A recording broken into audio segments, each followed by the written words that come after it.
Battlefield 5 is announced and everybody's excited for it. Some aren't, and I'm actually one of those guys that are just kind of, I want a modern shooter, and that's where World War III tends to deliver on it. Nobody's really challenged Battlefield, and everybody's tried to compete against Call of Duty, but nobody's challenged Battlefield. Give us the all-out military shooter where you got tanks, jets, and players, or infantry, on the ground. And World War III looks like it's gonna be doing that. And it's actually coming out in an area that's really good. See, right now, Battlefield is focusing on World War II. And if it's gonna be on World War II, that means this is the perfect opportunity for another development team to come in with a modern shooter that's similar to Battlefield and compete with it, but draw the audience that wanted a modern shooter. To give you an idea of what World War III is, it's a multiplayer military FPS set in a modern global conflict. There's strong team play, national armed forces, real locations, full body awareness, and versatile customization system, all contributing to the authenticity of the modern combat experience, enhanced by other essential elements such as a robotic ballistic system, advanced armors, and lifelike weapons, produced in cooperation with the military R&D centers and consultants. World War III shows the consequences of every battle in the context of a global war campaign on a strategy war map, and it's coming to Steam this fall. So this is actually around the time that we're going to see Battlefield 5, but this is going to be on PC only. So World War III is a PC game. Now, although I am very excited for this, and it does show some pretty cool gunplay and animations that we're going to be seeing, and even some vehicle play that we're going to be seeing, and you can tell it is in alpha, what I'm worried about is the fact of jets and airplay. We're not seeing any helicopters in this, and we're not seeing any actual jet gameplay. What we are seeing is somebody calling in a strike. Now, could this be a mash between Call of Duty airstrikes that you can call in and Battlefield, and this is kind of like in between both Call of Duty and Battlefield? Personally, I think for this game to do great, it's going to need to bring in the air vehicles. Regardless of that said, it probably might come in with that, but even then, it looks very promising and looks like a fun modern shooter, which is something we are lacking right now. And everybody seems to be focusing on World War II and World War I and so on. And honestly, I just want my modern gunplay and fun games. And right now, the only thing I'm focusing on is Escape from Tarkov, because it's a modern shooter that's really fun. So maybe this can help scratch that itch that I'm having for a modern shooter, and a lot of people are probably going to be wanting to play this. The other thing is, Battlefield is known for its really large-scale maps. Now, although this kind of does seem like a large-scale map, it could very well be limited in that size. I am only judging this based off of a trailer, which does look pretty epic. It could very well be some close quarter combats with a lot of player in that area. With that all said, we're looking at Warzone and Recon. It's a complete package. World War III presents a modern conflict with tactics, techniques, and procedures inspired by true combat engagements. Warzone offers opportunities of dynamic, intense firefights and teamwork-focused battles of infantry and armored units over fortified points. The tactically oriented Recon allows players to cooperate with small reconnaissance squads left on their own to survive and capture high-value targets in hostile territories.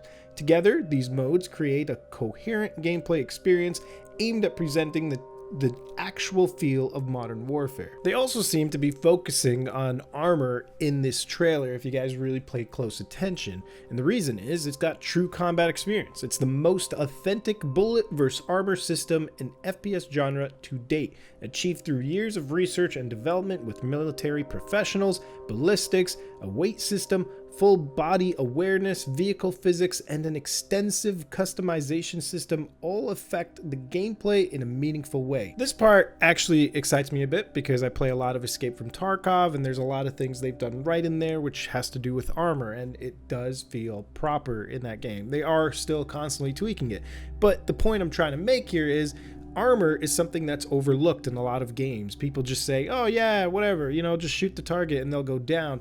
Armor should have an effect on how bullets work. they shouldn't be able to just penetrate them right away. It should just reduce the damage, or it needs more shots before a player gets taken down. And that's probably what this game is going to focus on, and they seem to be really focused on that aspect. So I'm actually curious to see how this rolls out when this game comes out, and I'll definitely be making a video going over all the features of this game. But moving on, if we look closely at the video trailer, we also notice there's a huge aspect of squad play, and that's something that they're really focusing on in this game. There's strong team play in World War III. It supports team-based gameplay, rewarding the initiative in playing as part of a squad. Responsible cooperation within a squad is the best recipe for combat effectiveness. Players can choose between assuming the role of an attacker or a defender and use any gear available to support their playstyle. What matters is the victory. It's also got a strategic war map to show the consequences of every battle. Player performance is rewarded with resources used to conquer or defend a territory, gain additional bonuses via the meta game, and turn the tide of war. Every destroyed vehicle, every kill, every bullet fired, every achievement affects the big picture presented on a constantly evolving interactive war map, eventually covering the entire planet. So when they mention eventually covering the entire planet, that part is actually the most interesting part to me, because that means we're going to be going to different areas other than Berlin and the things that we've seen in the trailer. Now, going back to my original point of armor, World War III is heavily grounded in military realism, offering accurate depictions of weapons, uniforms, and equipment of national armed forces, inspiring players to make their war effort personal and prove their country is a dominant force on the battlefield. The maps are based on real-life locations such as the streets of Warsaw, Berlin, and Moscow, and all of these locations are recreated with an unprecedented attention to detail.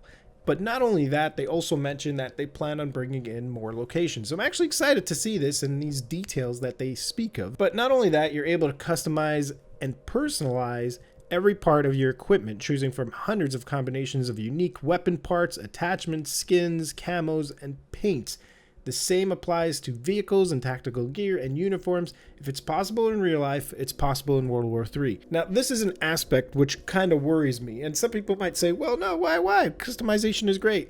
The thing is, customization can be made dull and boring, like Battlefield 4 did it. Now, don't get me wrong, when I say this, I mean that it's just essentially cosmetic with a little slight change to statistics of the gun, either in accuracy or recoil control, but not huge changes. I feel that Escape from Tarkov did it right with these attachments. They changed the ergonomics, they changed the recoil, they changed a couple of the way the gun feels and plays. But when we speak of a lot of new attachments, that's a big thing to go for. Is it just going to be cosmetic? Is it just going to be, like the way Battlefield 4 did it? Or is it going to go just as in depth or even more than Escape from Tarkov took it, with the details of every attachment can affect the gun in a whole new way? And if they're diving that deep, then that's going to take them a really long time to balance it correctly and make it right, because when you got so many variables involved, that's going to take a while to get it right. So that's where I get worried, but regardless of how they decide to go with it, I think they've got some really good steps to go with here. And obviously, I don't know why they had to mention this, but there's no paid loot boxes and pay-to-win approaches to the game design. They consider it very important to stay true to the community and deliver the best game without resorting to such practices. Now, hopefully they don't pull a PUBG on us where they promised no loot crates and then we ended up seeing loot crates. But they seem to be pretty solid about this. With all that said, I'm excited to see what this game has to offer. It's a modern shooter, and it's coming this fall to Steam, so you're going to expect me to be playing it, and I'm probably hoping to see you guys on that World War III Battlefield, I guess. It looks like it's a Battlefield competitor, but it could very well just be somewhere in between both Call of Duty and Battlefield. And it might just not even have any air vehicles. I'd really love for them to bring in some air vehicles into this, because you cannot have an all-out Battlefield without that. Although we all seem to be comparing this to Battlefield right now, and a lot of other creators have compared it, it has potential of being good, even if it isn't a good competitor to Battlefield. I mean, Call of Duty is just the same old reskin. Even if this game ends up being something similar to Call of Duty, that is, Call of Duty is just the same old reskin. And with that said, this could be the game-changing game that we're looking for. Something better than what we're seeing of this arcade shooter. And who knows, maybe they're going to nail it, and maybe they're going to be in that area between both Battlefield and Call of Duty. But if they bring in those vehicles, those air vehicles, this thing is a direct competitor to Battlefield, and I'm going to be playing it. And who knows, maybe Battlefield's going to learn some things from them and make their game better, or back to how it was in Battlefield 2 days, and just improve upon it. But again, with all this said, Battlefield 5 does seem promising, and they've got a lot of cool things that they mentioned are going to be coming. So who knows? Maybe we've got both two great games, and the only winner in all of this is the consumer, which is us.